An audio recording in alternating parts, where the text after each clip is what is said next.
Good day and welcome to GM Tips. I'm GM Rick, and I'm going to go in a little more. I know I've done a 5 don'ts of a GM and a DM, and I'm going to hit today something a little bit more broader than that. I'm going to do um, don'ts, or not don'ts, but mistakes, common mistakes. Jeez, can you tell my mind's going?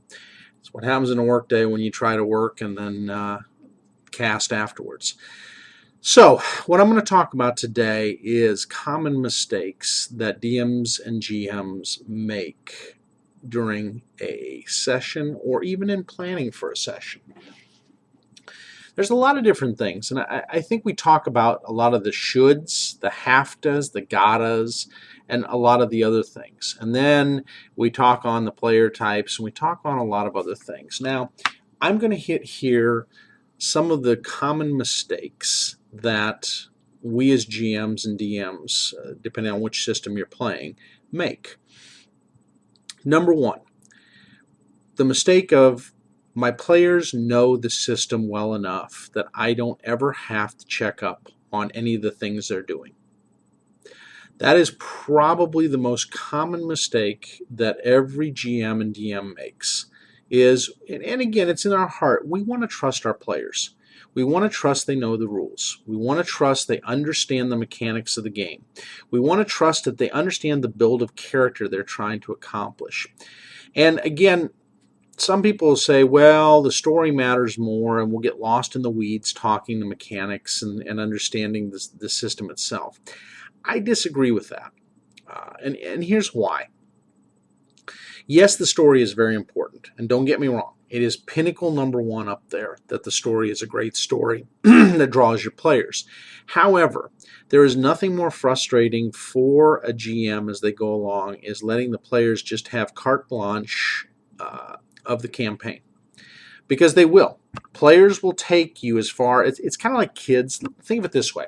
And it's great for me as a parent because I got to talk to my 5-year-old mini GM, who's, by the way, sitting across from me with those big blue eyes munching crackers. And she likes to push the boundaries. She wants to understand that I understand the boundaries that I set for her. And some people in parenting will tell you, oh, don't give them any boundaries. Just let them go. And look at the wonderful society we have today and how out of control and how unrealistic people have gotten as a whole. That's what happens with players when you don't give them boundaries. I'm not saying ratchet it in and become, rule Nazi. That's not what I'm saying.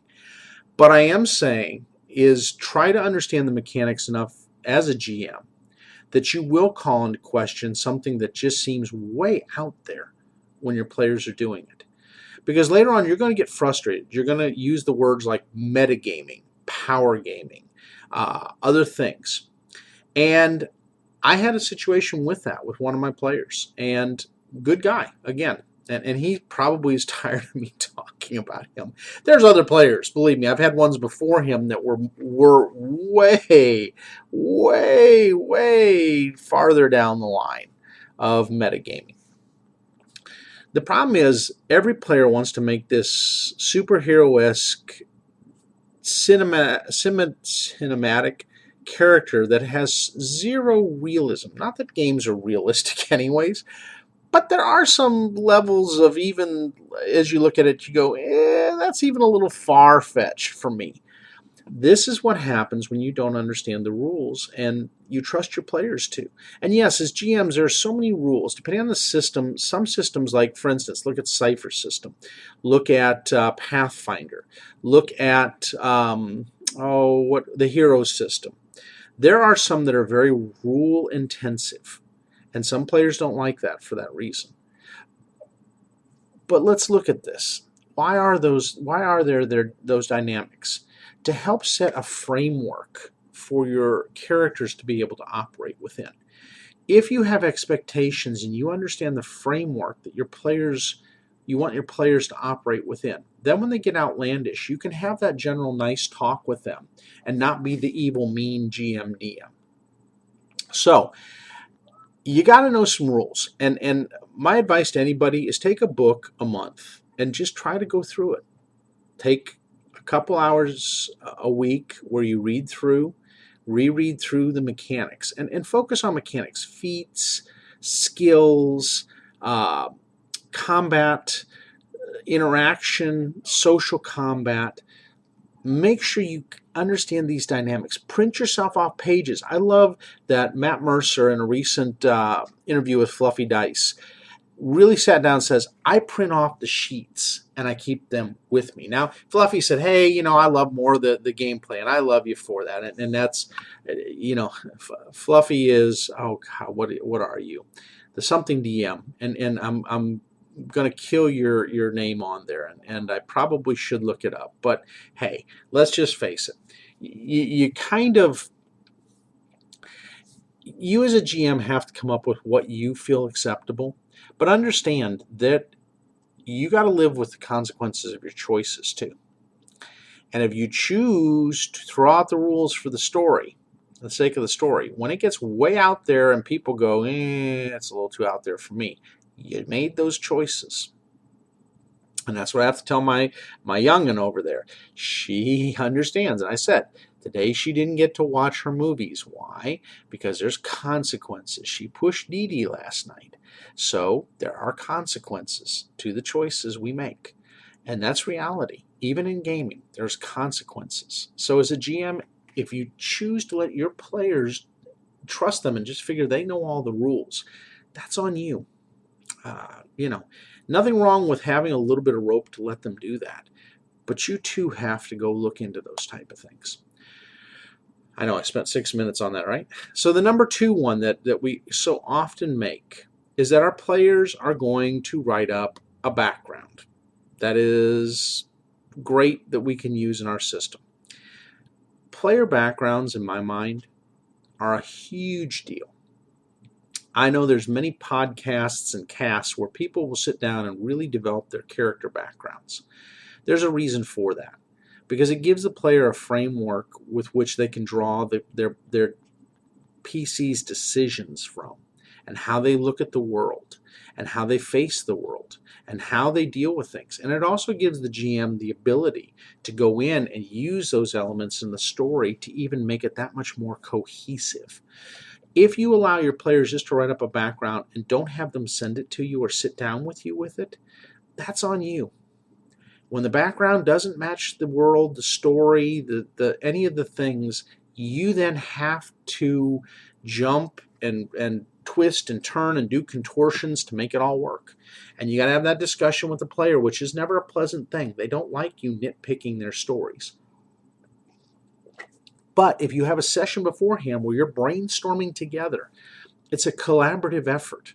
And so whatever results you guys come up with makes sense, and everybody's happy with the result. Don't just let your players have carte blanche again. I'm not about controlling everything, but you've got to set yourself up for success when you're DMing and GMing. And as young GMs, you're not going to be used to this, and you're going to get a little scared. And that comes to my third point. Feeling like you're too inexperienced to know better. We allow analysis paralysis to paralyze us. We wonder, are we doing good enough? Are we great as a GM? Will we do great? Will we flop? Will we do this? Will we do that? There's so many woulda, coulda, shouldas, okay? The number 1 rule of starting out GMing that I say is just do it. Jump in. If you don't start somewhere, you will never know where you're going to need to improve, how you need to improve, or what you need to improve.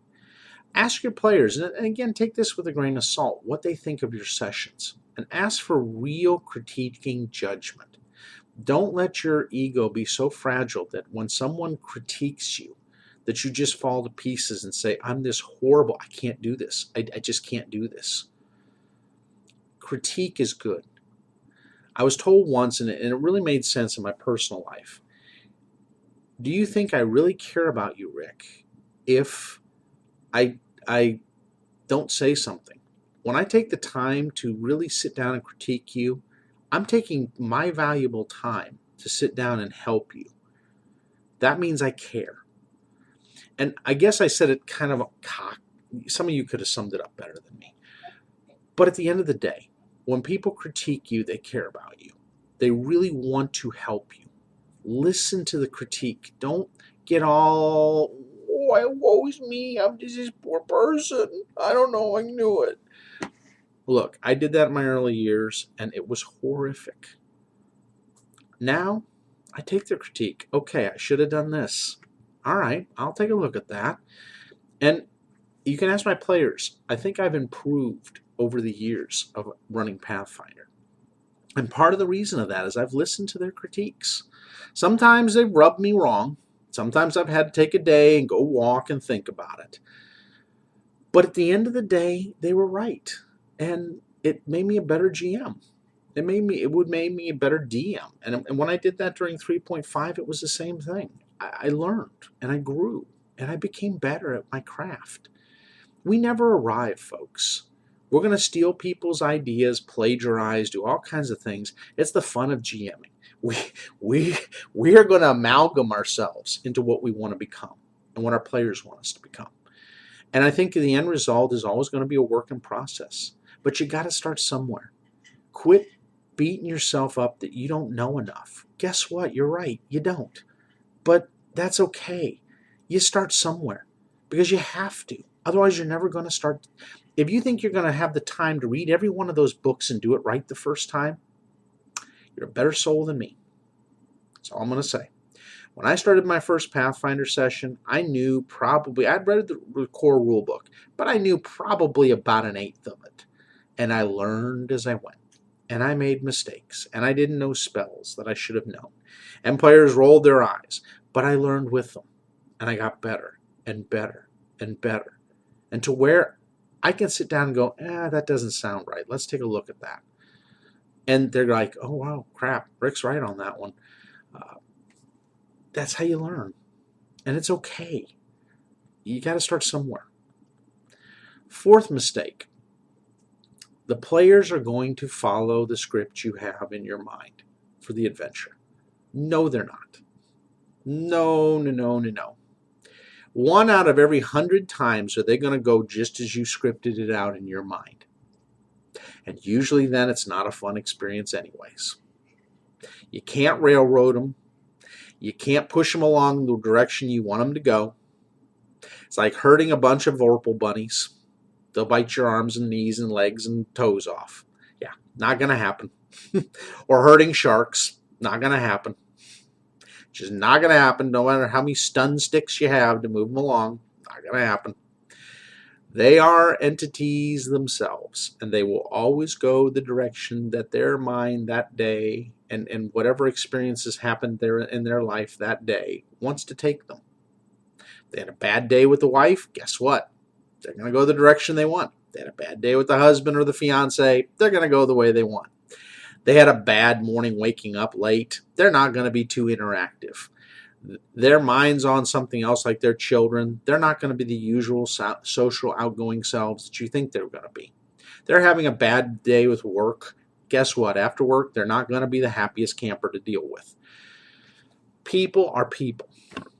Players are players. They're always going to go the direction they feel is the best way to solve whatever dilemma you put in front of them. You just have to prepare the best you can. You're going to be a think-on-the-fly DM GM. You're just not going to be able to script it 100% to what you want. And that's okay. The story often is better when you're working with them when they're going outside the box. Because it makes you think about, okay, in that situation, what would happen? How would that play out? How should I let them play it out? How do I want them to play it out? And that's the great part about it. You will think outside the box. You've got the rules. You know what's workable. You've got the framework of the story if you've read it or developed it. You know what way it should go. Okay, so a monkey wrench gets thrown in. What you going to do? Where are you going to take them? Have you thought about it? See, that goes into prepping sometimes as GMs. We just want to sit down at the table and go. It doesn't work that way, folks. I pour 8 to 10 hours a week, and my fiance will testify to this, at least, into gaming. Why? because I want to be good at my craft. Same way with sales, same way with jobs, same with anything. If you're going to be good at your craft, you got to spend the time working the craft and learning, constantly learning. Otherwise, you're not going to be good at what you do. And so, spend that time prepping for the worst. Think about possible ways your players can go. Even if you didn't cover them all, you'll have enough solutions there that you can often kludge it together in a way that works. And the players don't even know you kludged it together. Most times they don't.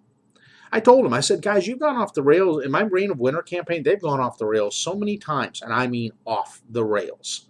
Like way off into the boony hinterlands and come back. And it's okay.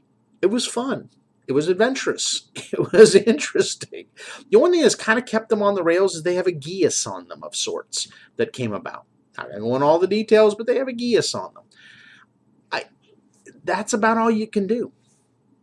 Otherwise, you can't control them. They're just that way. Another mistake we make is thinking we're just going to read from the book. Don't do that. Like I've told people in my sessions before, pre-read and pre-know the knowledge of the section you're going to go through if you're using a book or if you're using an adventure path. And then describe it in your own words. I've given the examples on other GM tips of how to describe it. But don't go in there just reading it. And some of us do that. We do it with other people's adventures and other things. Forgive me, it is boring as heck when you do that. Now in the beginning, I understand you're going to do some of that DMing. Janet says no, you won't do that. Mini GM, I love her. She'll throw in some comments. No, that's not that. You can hear a giggle back there. It's not the way that Janet thinks it should go. So Mini GM's right. It's not going to go that way. But don't read it. Don't. It's not like reading a story. You are the narrator. Like a narrator on the TV. Narrate it. They go sometimes way out there with their own narration device. But sometimes that's the best thing. Okay? There's many ways to say there is a opening on the hill in front of you. In front of you is a great gaping maw. It's dark and dank, almost oppressive, and yet you are drawn to it. See the difference? That comes with you just having to think about what would suck you in if you're going to think about how to describe that. There is a big castle and city upon the hill that is staring down at you. As you come upon the rise, you see large spires that rise up from the ground. They are crafted of stone, obsidian. And there's a huge gate and a walled city that bustles with life and teems with voices and horses and livestock and all kinds of things of civilization. See the difference? Doesn't take much, folks, but you got to hone your craft. And that's part of it. When you don't read it. Don't. Glance at it before you say something to them. Compose yourself for a minute, but then go into this amazing description. Your players will appreciate it. They'll start sitting forward. They'll be like, oh, wow, and you'll start hearing them banter. That's when you know you've drawn them in. I described the Chelish shop that I put into Reign of Winter in such a way that the players couldn't pass it up. You see this shop outside of the surrounding maze of trees and wildness. The shop itself has a feel of the Baroque. You can see there are a few people within the windows talking to various women of foreign dress, you believe Chelish in background. The people talking, you believe, are the people, the nobles of the Jadwiga, the Stilyagi. They're dressed in different clothings of different lands, displaying their prominence in front of them. Behind the desk, you see a gentleman with a beard. He has salt and pepper beard and eyes. And there's a mini GM to the right of me. So, and there's a little imp, female imp, that is running around writing down things in a scroll. See how enticing that is versus saying you see a shop in front of you? It says, come in. I am unique. I am weird. I'll have the obtuse things that you're looking for. Come see me. And I'm going to tell you, that's the way you draw a player in. Make your shops bigger than life. Make your bars bigger than life. Make them just so attractive that that was a mini GM sighting, that you can't help but want to go in. Those are the things in your craft that's going to be the difference between you reading something and you bringing it to life. Bring it to life. It is the big mistake we don't do. We feel oppressed at times having to do all this description. You tell them, mini GM. She'll tell you that. Do you like Dee Dee describing things in detail? Yes. It gets her. She's like, ooh, and she wants to pick up her miniatures and play with them. It's kind of how it goes. And I'm going to tell you, that's how you work it. Mini G. Gotta love her. So, the final mistake, and there's many more. Mini G, you can't go on camera. I got to shut it off. Okay? The final thing, and this, I think, is really key. Don't just make your sessions combat sessions. If everything you do is about combat, and I was listening to a GM last night, and our DM last night, and he was a funny DM, and the fact that he said some of the things that he said, excuse me, sorry for the mini GM sighting. The fiance will kill me if I put mini GM on cam. No, it's just she just wants Janet's safety. Janet, down. No. Yes. No. So, don't make it all about combat. If all you do, there's a sighting. If all you do is make it about combat, she's going to push the envelope. Gotta love her. If all you do is about combat, then you will be just another hack slasher. It's okay to have combat. It's okay to have epic combat. Combat is fun. Some people love combat. But you got to get your players awards and experience and other things for solving it with skills, with talking their way around it, with using bluff and diplomacy and some of these other skills that they offer in these different campaign systems.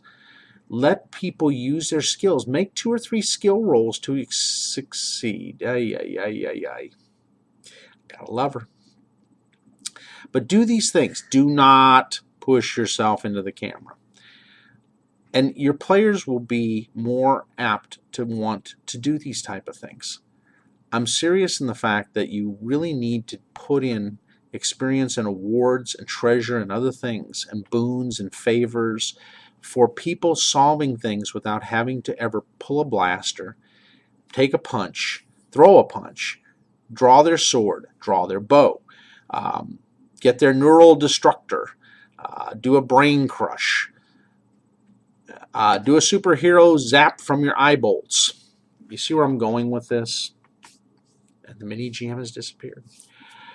So these are the kind of things you got to do. You got to put in other awards. It was talked about a little bit on Fluffy Dice. How do you do it? Some people don't like experience. I love experience. I'm like Matt. I love calculating the experience, and so do my players. They really do. They want to know they've earned those experience points and worked hard for them. Some of you just do, well, I'm going to award anything for the end of the session. That's good and it's bad. Because sometimes it causes players to say, what the heck, I'm going to get the award one way or the other, so I don't care. I'll just play it however I want to play it. I love rewarding great role play, and I will put XP to them. And some players get more XP than others, and it forces others to want to think outside the box. And I'm not doing that to penalize. It's just saying, hey, I reward you for being that much more creative and much more of a role player. And I really want players to understand that. It's up to you how you do it. Look, the common mistake is the fact that we just want to be a hack slash campaign, and the only way you advance is through hack slash. I think there's other ways of having fun. I really do. And I love the characters, and you'll see it. I mean, I did one recently, hopefully in a play test with one of my D&D gnome rogues, and it's kind of funny because some of the players there loved it. My rogue was mostly diplomatic and sarcastic, except when he snuck up on people and took care of the enemy, and that was with the pokey stick, as I call it. It was his little rapier, but the pokey stick. He would go poke people and take them out in one hit. Why? Because he was just darn good at it. And he didn't always have to use it, but when he did, he made combat short and sweet because he wanted to get back to the thing he liked doing, which is BSing. Combat was just a necessary evil for him to get to his goal. And so that's the way you can play some things as players. But as DMs, you got to let them have the awards that they don't want combats to be long and drawn out. They want them short and sweet so they can get back to the role play. And that's fun. That's when you know you've done kind of a transition to much more of a role-playing based campaign. So those are common mistakes. There's many other common mistakes like not using miniatures and maps. Some of you are going to disagree with me, and that's fine. You're more than welcome to your opinion on it. I think for me, visualizing where the players are, where the enemy is, or the NPC they're trying to interact with, distances, how long it takes to get to somewhere, that for me is key. And it makes that much more of an interactive campaign because people are having to not just think it in their mind, they're looking and seeing where they are. So there's no mistaking things of where they are and what's going on. It's very crystal clear. And for me, it doesn't limit the role play in any way. In fact, they love looking at the figures. They love looking at the creatures. They get to think a little bit and say, what is that? You know, and it gives them something that if they see it again, they go, oh, I know what that is type of situation. And I like that. I think not using aids like I have a combat chart where I can write down initiatives and turns and I can move things and write down hit points simplifies for me. I'm about simplifying, not having to look at 7 different things to figure it all out and where everything is. I think recording your sessions, that's something I'm going to be moving to. I think is great, especially if you got to do a recap. It makes it easy. You can just have the players look at the session and see what they missed. I think it's a good idea. There are just so many other things that as GMs and DMs that we make mistakes with that if we just work with them a little bit more would hone our craft. So I think that's it. There'll be more probably as I can think of things. And if you guys got comments to add on, please do. And please hit the things I didn't hit. But this is my take on it.